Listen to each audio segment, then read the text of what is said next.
Holidays-nale, adu namma GT Holidays da. GT Holidays, South India's #1 travel brand. You know you are special when you're with GT Holidays.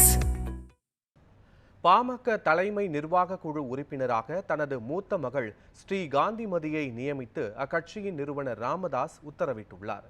பாமகவில் ராமதாசுக்கும் அவரது மகன் அன்புமணிக்கும் இடையே மோதல் போக்கு நீடித்து வருகிறது.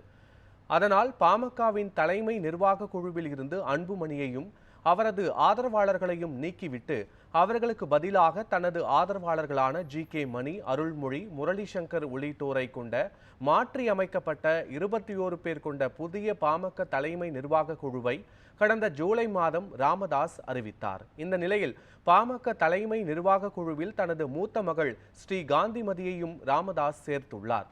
கடந்த மாதம் அறிவிக்கப்பட்ட பாமக தலைமை நிர்வாக குழு பட்டியலை தற்போது மீண்டும் மாற்றி அமைத்துள்ள ராமதாஸ் அந்த பட்டியலில் தனது மூத்த மகள் ஸ்ரீ காந்திமதியையும் இணைத்து 22 பேர் கொண்ட பாமக நிர்வாக குழுவை அமைத்து உத்தரவிட்டுள்ளார். இதன் மூலம் பாமக தலைமை நிர்வாக குழு உறுப்பினர்களின் எண்ணிக்கை 22ஆக உயர்ந்துள்ளது. அன்புமணியிடம் இருந்து பறிக்கப்பட்ட பதவியை தனது மூத்த மகளுக்கு ராமதாஸ் வழங்கி இருப்பதால் பாமக வட்டாரத்தில் பரபரப்பு ஏற்பட்டுள்ளது.